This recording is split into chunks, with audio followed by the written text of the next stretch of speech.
Okay, so we've introduced the Dirac Delta function and we have seen some of its fundamental properties. So in this lecture we will go further and look at many useful properties of Dirac Delta function and learn to work with it, right? So a full-fledged study of Dirac Delta function would require looking into the notion of generalized functions, and there's quite some theory with it, but our philosophy will be to learn to work with Dirac Delta function, and in this approach we will look at many examples where how we learn how to play with it and develop a facility. Okay, so one is a useful property of the Dirac Delta function is when you're working with derivatives of the delta function. So we have seen that if there is a delta function, the best thing you can do is to try and integrate it out, right? As such, it's a strange beast to just work with the function itself. I mean, technically speaking, it's perhaps not even a function, right? But I mean, we understand it as an object which becomes arbitrarily large at one point, right? It's this impulse kind of a thing, and it's zero everywhere else.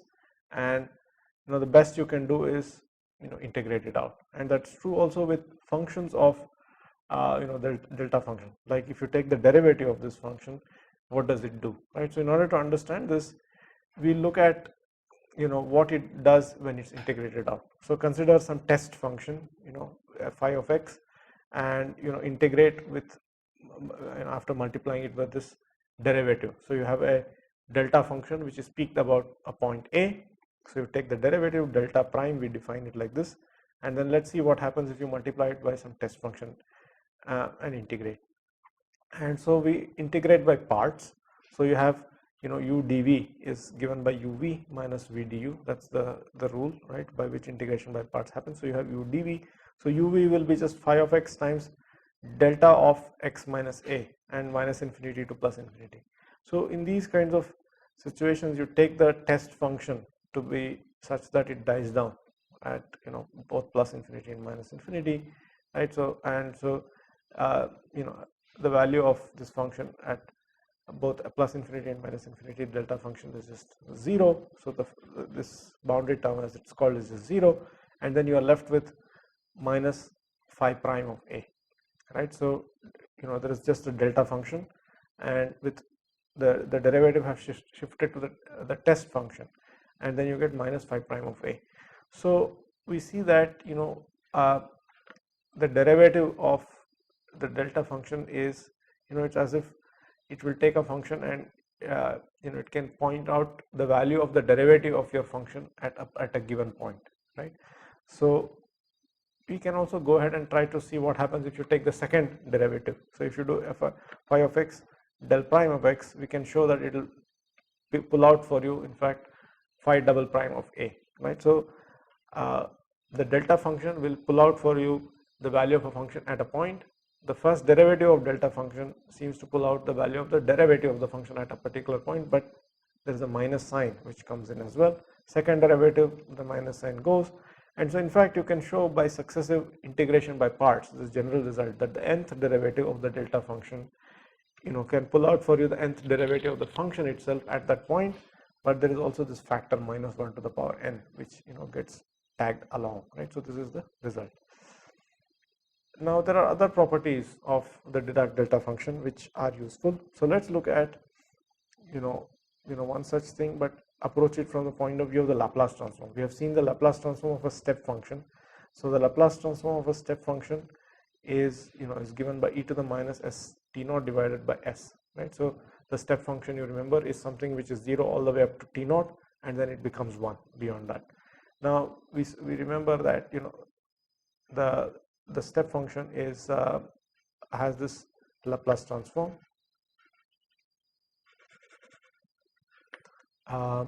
So the Laplace transform, we also saw that the property of Laplace transform is that the Laplace transform of the derivative of a function is just going to be multiple, or you take the Laplace transform of the function itself and multiply it by s, and you have to subtract the value of the function at 0, which in this case is just 0. So you get e to the minus st naught, right? So we see that property from the properties of Laplace transforms, the Laplace transform of the derivative of this function step function will be just e to the minus st naught.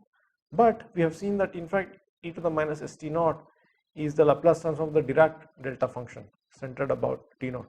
So thus, we argue that in fact the derivative of the step function is the delta function, right? So this is in fact one way in which one could have defined the delta function as the derivative of this. There's a step function, so for all values t less than t naught, of course the derivative is 0, and for all values t greater than t naught, the derivative is 0. But exactly at that point t naught, there's a jump whose magnitude is equal to 1, and so that's why it's the Dirac delta function, right? So which is also confirmed from this Laplace transform idea. But you could also directly work this out using integrating out this function. So you take some test function, integrate minus infinity to plus infinity. Well, I mean, in this case I have restricted it to be time going from 0 to time being positive and so on. But in general you can have a step function which is also negative, right? So you can define maybe instead of t, perhaps it's more standard to call the variable x in such a scenario. But the point is that you can have a delta function which is isolated at any point, and you would have to have the step which is also corresponding to that point, and you take the derivative of it. So if you do a derivative like this with some test function f of t, so you get you can show that this is the same as f of t naught, right? So to see this you have to just employ integration by parts, and also requiring that the test function of course vanishes outside some finite interval. But in any case it's intuitive that if you have a step function and if you take a derivative, there's mess which is isolated at that one point, and that mess is in fact the same as the Dirac delta function, which one can show with more sophisticated arguments, but that's what it is. Let's look at some more properties, right? So it's kind of a weird object, but we have to learn to work with it. So if you take the delta function and multiply it by x, right, it turns out that it will just go to 0, right? So you have mess sitting at the origin, and then you multiply it by x, which goes to 0. So where is the guarantee that if you multiply infinity by 0, why should it go to 0, right? So the argument for this is to take a test function and multiply and see what happens and integrate. So we introduce this test function phi of x, multiply x times delta of x times phi of x, integrate from minus infinity to plus infinity.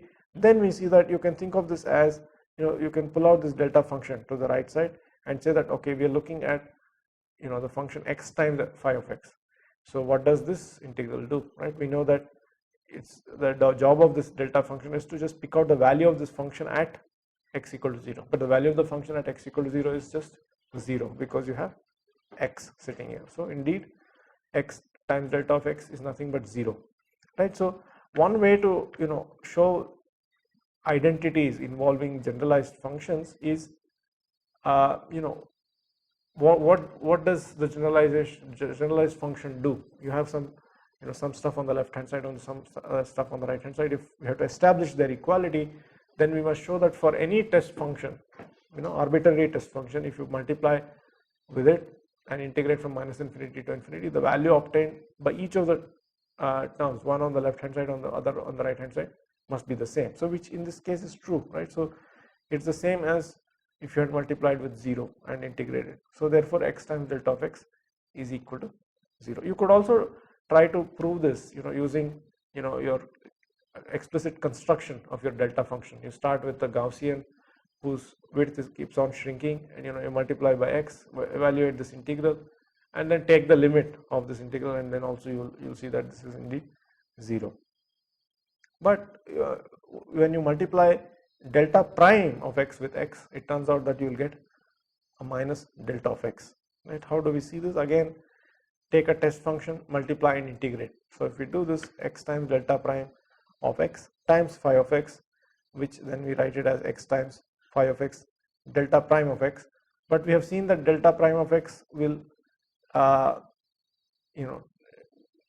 extract for you the value of the derivative of this function at x equal to 0. But what is the derivative of this function at x equal to 0, right? So you have on the one hand, with a minus sign, minus phi of x, and you also have x times phi prime of x, but x times phi prime of x will just go to 0 because x is there, right? So you are left with only minus phi of 0, right? So thus we see that this is consistent with the claim that x times delta prime of x is equal to minus delta of x, right? Once again, this also could have been worked out using some like sequence of functions which are all converging to the delta function, and then you take the derivative, and there are other ways of seeing this, but this is a standard way, is to take a test function, integrate, and check that both left hand side and right hand side yield the same answer regardless of what the test function is, right? Subject to certain conditions we generally assume for the test function, like it dies off to 0 for at plus infinity and minus infinity. We could have obtained this result by taking a derivative of the previous result also, right? So we could have directly got this. So we have x times delta of x is equal to 0, right? So therefore x time, if you take a derivative, you have x delta prime of x plus derivative of x is just 1 times delta of x equal to 0. Therefore x delta prime of x is equal to minus delta of x. So this is another way of seeing the same result. Then we have, we are looking at a bunch of results. It's useful to get practice with working with these kinds of identities. X squared double derivative of x, it turns out is just 2 times delta of x, right? I mean, I guess one can make a guess, that if you take x and multiply with the first derivative, it's going to have some kind of a delta function in it. But likewise, if you take x squared and multiply by delta double prime of x, you're going to get again some kind of a delta. You have to work out the constants involved, right? Likewise, you can come up with your own functions. You can take the next order derivative, multiply by x cube and so on, and check for yourself that if there is a delta function which comes and so on. So if you take a derivative of the previous result, so you have x times delta prime of x is equal to minus delta of x. Taking derivatives on both sides, we see x times delta double prime of x plus delta prime of x is minus delta prime of x. So this delta prime of x and this minus delta prime of x, if you couple them together, you get a minus 2 delta prime of x on the right hand side. So you have x delta double prime of x is minus 2 delta prime of x. So x squared delta double prime of x is minus 2x delta prime of x, but we have already seen that x times delta prime of x is the same as delta of x with a minus sign. So therefore we get the result that x squared delta double prime of x is 2 delta of x. You can continue like this. You can take one more derivative and so on, or you can also work it out from first principles, which means you multiply by some test function and integrate throughout and see whether it holds. Also, it's I guess it's obvious that this function is delta of x is even, but it's also something that we can check with the help of a test function. You multiply delta of a minus x times phi of x, and then you make a change of variable. You send x to minus x, so limits of integration go from plus infinity to minus infinity, then you get a minus dx, then delta of x times phi of minus x. So you have this minus sign which cancels with this order of integral, the limits being changed. So if I change them back, then this minus sign goes away, and then this is a standard integral involving a delta function and phi of minus x. So I just get phi of 0 as the answer. So delta of x is the same as delta of minus x, showing that the delta function is even. And it turns out that the first derivative of the delta function is an odd function. So your delta prime of minus x is minus delta prime of x. So once again, you can either show it by first principles, or we can use the previous result. So we have delta of x is delta of minus x. So delta prime of x, if you take derivatives on both sides, so you have minus delta prime of minus x. In other words, delta prime of minus x is minus delta of x, right? So the first derivative of the delta function is odd. You can also think of these kinds of problems as you start with a sequence of functions which will approach the delta function in the limit, take their derivatives, and check that indeed that will also give you, this type of a property. And now we come to a very important property, which is that if you take the delta function of some constant times x, it's the same as 1 over modulus of that constant times delta of x, as long as that constant is not 0. If that constant is 0, then I mean it's not really a function at all. You just have delta of 0, right? And then we know that it blows up at that point. So when a is non-zero, if you're scaling your variable, then your delta function itself also gets scaled by a factor which is 1 over modulus of a. Right? How do we see this?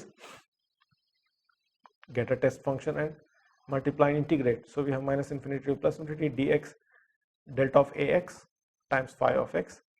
Now we make a substitution, ax is equal to y. Depending on the sign of a, the limits of integration may remain minus infinity to plus infinity, or they may change to infinity to minus infinity. Now therefore if a is positive, then we'll just get 1 over a in minus infinity to plus infinity dx delta of y phi of y by a, and then we have to just put in y equal to 0, so which will give us 1 over a times, it should be phi of a, phi of 0. So it's phi of 0 by a, and here we would get it would be the negative of this if a were negative, right? Because you'll get minus 1 over a if you want to keep the same limits, and then you'll get the negative value if a were negative. Therefore a compact way of saying this is delta of ax should be equal to 1 over modulus of a delta of x, right? So this is a very important result, and in fact the next result is very closely related to this result, right? So if you have some function which is sitting in here, so in this case I'm considering a quadratic function. So if we think of this logically, right? So you have delta of a function, and basically this is going to be 0 for all values of x which are not roots of the function sitting in here, because when the value of the function is 0, we know that there is going to be a mess. We have to find out what that mess is. And when does that happen? That happens when x equal to a or x equal to b, right? So it is reasonable for us to expect that this function is the same as some constant c1 times delta of x minus a plus some other constant c2 times delta of x minus b, and then we have to invoke some properties to work out that constant. It turns out that that constant is actually nothing but 1 over mod of a minus b, right? How do we argue for this? So let's think of this as, suppose you're very close to the point a, you're in the vicinity of a, so you see that the mass is coming only from this term, whereas the other one is going to take the value a minus b. You're very close to a, so for all practical purposes this is just a constant in that vicinity, and whose value is a minus b. And we have just seen that when you have a constant multiplying a delta function at that point, that constant will just come out with the modulus sign, so you have 1 over mod of a minus b. And likewise when you are at b, the second part, x minus b is the one which will where the mess is, and then the other one is the factor b minus a. So you just pull out that factor, and it comes in the denominator as we have seen, but you also have to take the modulus, right? So it's basically the same argument as the previous problem, but you have to be careful. Now in fact there are 2 points at which this delta function exists. So if you have a quadratic function, in general there are 2 roots, and each of these roots are going to give you, there's a delta function sitting there, and you can evaluate what the coefficients are, and using the argument which I have just given, and that follows from the previous problem. So go over this argument carefully and understand it well. And once we have understood this well, in fact this extends to some arbitrary function. You don't have to look at just a function of this kind, a quadratic function, but an arbitrary function with lots of roots. So as long as the slope at the root is not 0, this is valid, right? If the slope at that point is 0, then you cannot it's going to be a mess. It's not, you cannot just divide by 0, so that will not work out. But so if you have a function whose roots are such that f prime of xi is non-zero, then you will get this is the result that holds. Delta of f of x is summation over I delta of x minus xi, right? So it's clear that whenever you're at any of these zeros, you're going to get a delta function. So you have a sum of all these delta functions, and then the coefficients there have to be worked out, and the coefficients are, you know, in the vicinity of this function, of this zero. Your function is going to be like f of x is equal to delta you know, x minus xi times, you know, f prime of xi, right? So this is something, it's like a Taylor expansion of your function at that point. And then you have to I mean, then you invoke the result from the previous you know, this result, so you get a module 1 over modulus of f prime of xi at that point, right? So this is a general result, and you know, these kinds of properties are useful, and you know, they appear in many contexts. Some applications we will see, and in the applications particularly applied to differential equations, right? So there's a technique called you know, the green function approach, which we will discuss. But the point is that a facility or a familiarity with all these properties of delta functions is of great importance, you know, and they appear in all kinds of contexts. Electrodynamics, for example, you know, other fields also have these kinds of delta functions. You know, whenever you're modeling any kind of impulse behavior, delta functions appear. So these properties must be well understood, and you know, with practice we will know how to work with them, right? That's all for this lecture. Thank you.